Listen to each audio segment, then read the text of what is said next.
puisque mon livre Jésus et Israël reparaît aujourd'hui aux éditions Fasquelle après une longue disparition. Je rappellerai d'abord que ce livre a été écrit de 1943 à 1946, aux heures les plus noires de ma vie.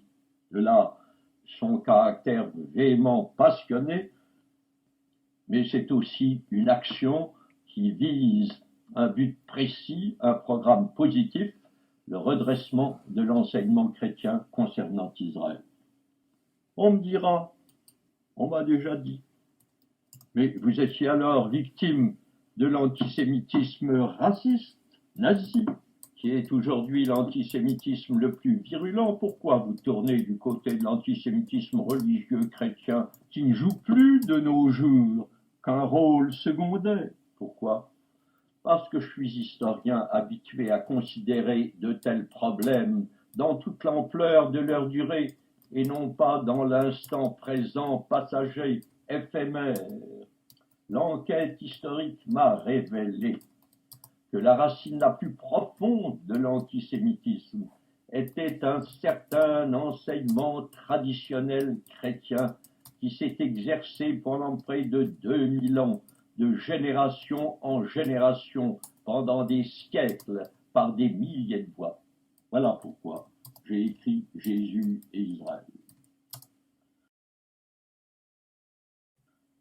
À la base, on trouve un certain nombre de thèmes, des mythes théologiques, parce que ce sont des mythes sans fondement.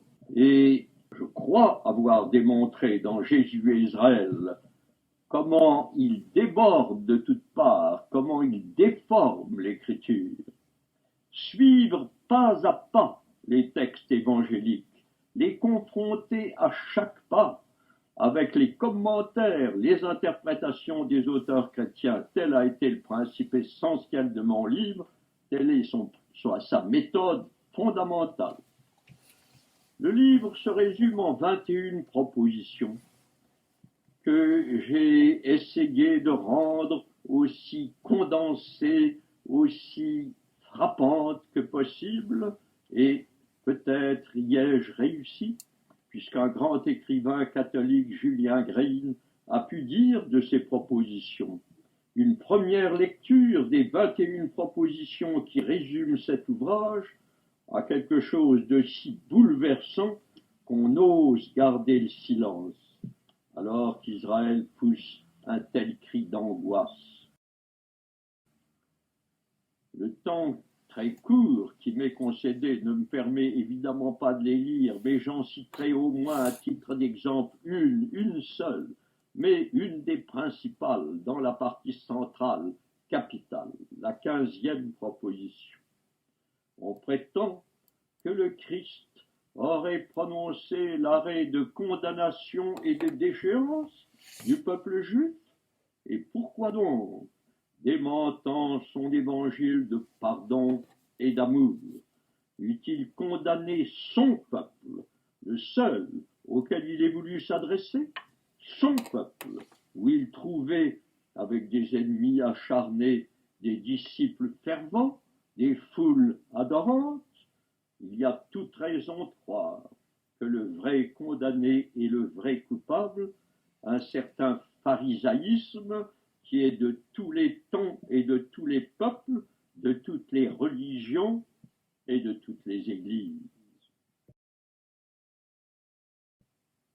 Faut-il dire encore que j'ai donné la plus large place, la 4e partie, 200 pages, à ce que j'appelle le crime de déicide, parce que c'est le mythe théologique le plus nocif, le plus meurtrier, l'accusation lancée contre le peuple juif tout entier, de siècle en siècle, comme je l'ai dit, et de génération en génération jusqu'à nos jours.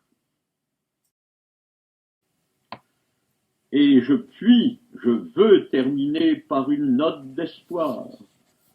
Depuis une dizaine d'années, nous avons déjà obtenu des résultats importants. Mais avec l'avènement du nouveau pape Jean XXIII, c'est un grand espoir qui se lève. Des décisions d'une spontanée émouvante ont déjà été prises par le pape Jean XXIII en ce qui concerne la liturgie. Souhaitons qu'il aille plus loin et que la question de l'enseignement chrétien vienne aussi devant lui et devant le concile œcuménique qui se prépare. En tout cas, dès maintenant, les innombrables lettres que j'ai reçues me permettent d'attester que je n'ai pas écrit en vain ce livre, Jésus et Israël, et je puis, pour conclure, donner encore un exemple, quelques lignes détachées de la lettre d'une dame catholique.